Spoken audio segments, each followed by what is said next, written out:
नमस्कार, स्वागत है आप सबका जैन्स गवर्नमेंट एग्ज़ाम्स एकेडमी में। मेरा नाम है प्रखर जैन और आप देखना शुरू कर चुके हैं the daily current affair show. आइए देखते हैं आज 13 जुलाई 2020 की मुख्य खबरें। सबसे पहले खबर आ रही है अमेरिकी नौसेना में पहली अश्वेत महिला पायलट। अमेरिकी नौसेना में अपनी पहली अश्वेत महिला सामरिक विमान पायलट का स्वागत किया है।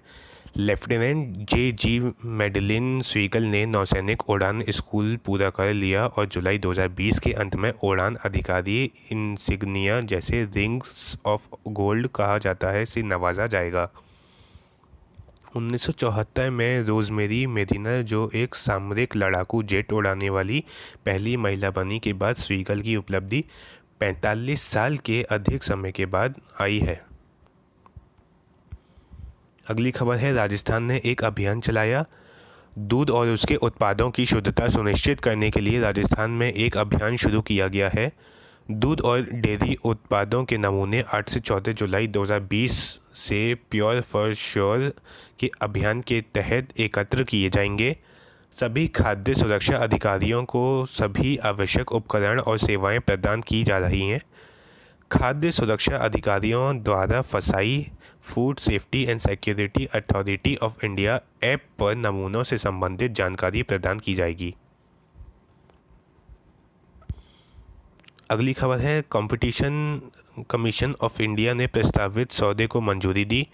प्रतिस्पर्धा आयोग ने इरोस इंटरनेशनल पीएलसी, एचटीएक्स फिल्मवर्क्स इंक और मार्को एलियांस लिमिटेड से प्रस्तावित सौदे को मंजूरी दे दी है।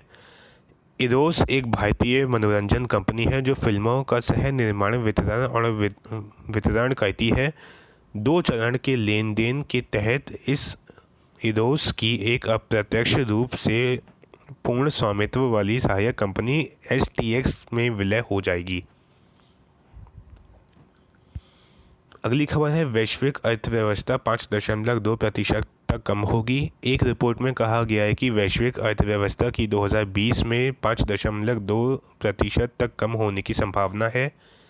यह डन और ब्रैडस्ट्रीट की country risk and global outlook report में कहा गया, जिसमें 132 देशों को शामिल किया गया था। रिपोर्ट में कहा गया है कि 2021 में कई कारकों की वजह से लाभ नहीं मिलेगा। एशियाई पैसिफिक क्षेत्र 2020 के अंत से पहले आर्थिक प्रभाव को कम नहीं कर पाएगा। अगली खबर है बाजार उधारी में तमिलनाडु शीर्ष पर रहा। आरबीआई के आंकड़ों के अनुसार तमिलनाडु ने वित्त वर्ष 2020-21 में 30,500 करोड़ जुटाए हैं, जो देश में राज्यों के बीच बाजार उधार में सबसे ऊपर है। तमिलनाडु बॉन्ड राज्य विकास ऋण के रूप में जाना जाता है के माध्यम से किए गए उधार का 70% हिस्सा था। इसके बाद महाराष्ट्र 25,500 करोड़ 14%, आंध्र प्रदेश 17,000 करोड़ 9% और राजस्थान 17,000 करोड़ 9% हैं। अगली खबर है ईआईयू रिपोर्ट में भारत 8वें स्थान पर रहा। एक नई रिपोर्ट के अनुसार 10 एशिया प्रशांत देशों यानी कि एशिया पैसिफिक कंट्रीज़ के बीच कैंसर की तैयारी के लिए भारत को 8वें स्थान पर रखा गया है। The economics intelligence unit EIU की रिपोर्ट एशिया प्रशांत में कैंसर की तैयारी सार्वभौमिक कैंसर नियंत्रण की दिशा में प्रगति, ईआईयू के कैंसर की तैयारी के सूचकांक के प्राप्त निष्कर्षों की जांच करती है। ऑस्ट्रेलिया 92% 4.4, दक्षिण कोरिया 83.4 और मलेशिया 80.3 इस क्षेत्र में आगे हैं। अगली खबर है ओडिशा के मुख्यमंत्री नवीन पटनायक द्वारा BLUIS ब्लूइस की शुरुआत। ओडिशा के मुख्यमंत्री नवीन पटनायक ने गृह और सामान्य प्रशासन विभागों के लिए 5T पहल के तहत 8 प्रौद्योगिकी संचालित समाधान शुरू किए हैं। उन्होंने महामारी को देखते हुए सार्वजनिक सेवाओं की ऑनलाइन डिलीवरी के लिए डेडलाइन 15 अगस्त 2020 से बढ़ाकर 15 अगस्त 2020 कर दी। अक्टूबर 2020 कर दी। सार्वजनिक सेवाओं के लिए प्रौद्योगिकी समाधानों में Bhubaneswar land use intelligence system BLUIS और ई प्रवेश ऐप शामिल हैं। अगली खबर है, अमिताभ अभिषेक बच्चन कोरोना पॉजिटिव पाए गए। दिग्गज अभिनेता और सदी के महानायक अमिताभ बच्चन और उनके बेटे अभिषेक बच्चन को कोरोना वायरस के लिए सकारात्मक पाए गए हैं और उन्हें अस्पताल ले जाया गया है। अभिनेता मुंबई के नानावती अस्पताल में रेस्पिरेटरी आइसोलेशन यूनिट में है। दोनों में हल्के लक्षण हैं। अमिताभ बच्चन मुंबई में रहते हैं, जो सबसे ख़राब शहरों में से एक रहा है, जिसमें 91,745 मामले दर्ज किए गए और अब तक 5,244 मौतें हुई हैं। अगली खबर है, महाराष्ट्र सरकार SBI तनाव फंड स्थापित करेंगे। भारतीय स्टेट बैंक के साथ महाराष्ट्र सरकार ने एक तनाव कोष स्थापित किया है। यह मुंबई महानगर क्षेत्र MMR और राज्य के अन्य शहरी क्षेत्रों में रुकी हुई झुग्गी पुनर्वास परियोजनाओं को फिर से शुरू करेगा। ऐसी परियोजनाओं को पुनर्जीवित करने के लिए वित्तीय सहायता प्रदान करने के उद्देश्य से सरकार इस निधि में 700 करोड़ रुपए से 1,000 करोड़ रुपए तक का निवेश करेगी। अगली खबर है, फ्लिपकार्ट ने कर्नाटक सरकार के साथ समझौता किया। फ्लिपकार्ट ने राज्यों के कला, शिल्प और हथकरघा क्षेत्रों को बढ़ावा देने के लिए कर्नाटक MSME और खान विभाग के साथ एक समझौता ज्ञापन पर हस्ताक्षर किए हैं। यह उन्हें ई-कॉमर्स पर लाएगा और बाजार पहुंच प्रदान करेगा। फ्लिपकार्ट समर्थ कार्यक्रम के तहत भागीदारी से कर्नाटक के स्थानीय कारीगरों, बुनकरों और शिल्पकारों को अपने हॉलमार्क उत्पादों को पैन इंडिया ग्राहक आधार के रूप में प्रदर्शित किया जा सकेगा। अगली खबर है, दलाई लामा की सचित्र जीवनी। दलाई लामा पर एक नई किताब अक्टूबर 2020 में जारी की जाएगी। इसमें उनके जीवन और समय की 400 से अधिक पहले कभी नहीं देखी गई तस्वीरों और दस्तावेज हैं। 352 पन्नों की पुस्तक His Holiness the 14th Dalai Lama an illustrated biography, जिसे लगभग 5 वर्षों से लिखा जा रहा है, को दलाई लामा के सबसे करीब सहयोगियों में से एक और 40 से अधिक वर्षों से उनके सलाहकार तेनजिन गेचे तेठोंग द्वारा लिखी गई है। अगली खबर है, PSLV पर ब्राज़ील के उपग्रह को लॉन्च करेगा ISRO Indian Space Research Organisation यानी 2020 में ध्रुवीय उपग्रह प्रक्षेपण यान polar satellite launch vehicle PSLV से ब्राज़ील के अमाजोनिया एक उपग्रह को ले जाने के लिए तैयारी कर रहा है। अमाजोनिया 1 पृथ्वी अवलोकन के लिए पहला उपग्रह होगा जिसे ब्राज़ील में डिज़ाइन, इकट्ठा और परीक्षण किया गया है। ब्राज़ील के उपग्रह के प्रक्षेपण की पुष्टि की गई है, लेकिन नियोजित लॉन्च की तारीख पर स्पष्टता नहीं है। अगली खबर है, सेबी ने एक सलाहकार समिति का पुनर्गठन किया। सेबी यानी कि security exchange board of India ने अपनी समिति को पुनर्जीवित किया है, जो पूंजी बाजार नियामक को म्यूचुअल फंड उद्योग के विनियमन और विकास से संबंधित मामलों पर सलाह देती है। म्यूचुअल फंड्स की 20 सदस्यीय सलाहकार समिति को अध्यक्षता भारतीय रिजर्व बैंक RBI की पूर्व डिप्टी गवर्नर उषा थोराट कर रही हैं। इससे पहले 2013 में पैनल में 15 सदस्य थे और SBI के पूर्व अध्यक्ष जानकी वल्लभ के नेतृत्व में था। अगली खबर है, भारतीय बटालियन ने UNIFIL पर्यावरण पुरस्कार जीता।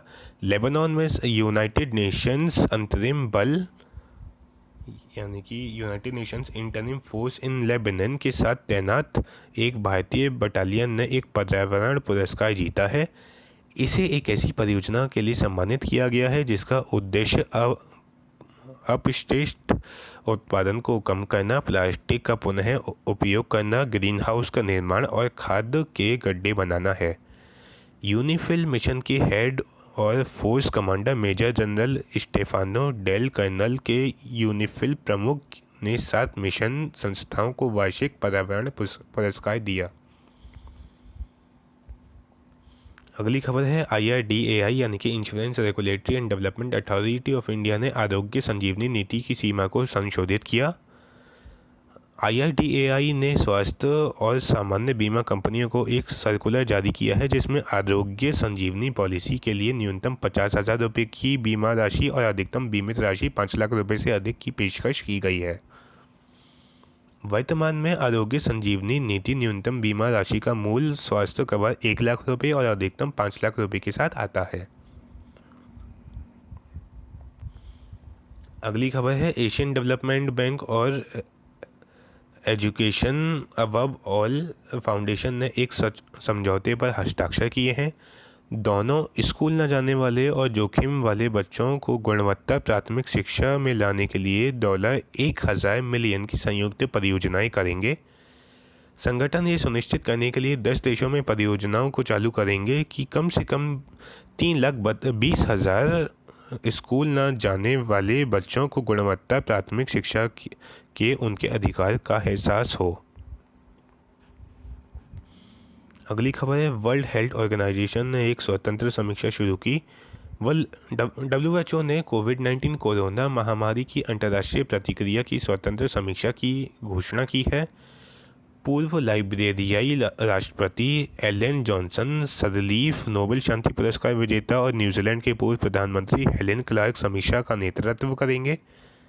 इसके नवंबर 2020 में अंतरिम रिपोर्ट और मई 2021 में विश्व स्वास्थ्य विधानसभा की 2021 की मूल रिपोर्ट देने की उम्मीद है। अगली खबर है औसत वैश्विक तापमान 1.5 डिग्री सेल्सियस बढ़ सकता है।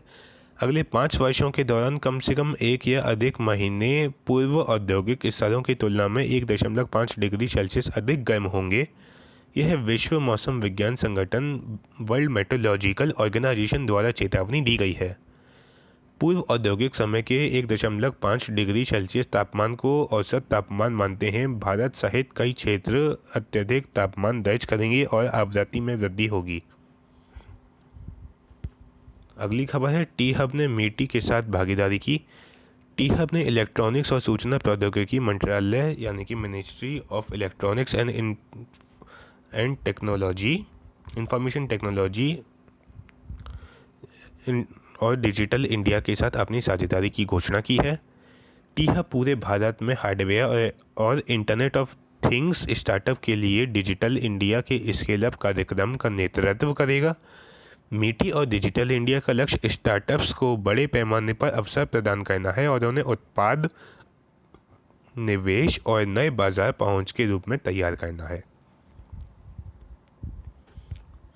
अगली खबर है भारतीय नौसेना ने ऑपरेशन समुद्र सेतु को पूरा किया। ऑपरेशन समुद्र सेतु जिसे 5 मई 2020 को लॉन्च किया गया था सफलतापूर्वक 3,992 भारतीय नागरिकों को समुद्र के द्वारा उनकी मातृभूमि में वापस लाने के बाद समाप्त हो गया है। कोविड-19 कोरोना महामारी के बीच विदेशों से भारतीयों को वापस लाने के राष्ट्रीय प्रयास के एक भाग के रूप में इसे लॉन्च किया गया था। 55 दिनों से अधिक समय तक चले इस ऑपरेशन में भारतीय नौसैनिक जहाज जलाश्व और ऐरावत, शार्दुल और मगर ने भाग लिया था। आज के लिए इतना ही। अगर आपको वीडियो पसंद आई हो तो वीडियो को लाइक करें, ज़्यादा से ज़्यादा शेयर करें और चैनल को सब्सक्राइब करें। आज के लिए इतना ही। धन्यवाद।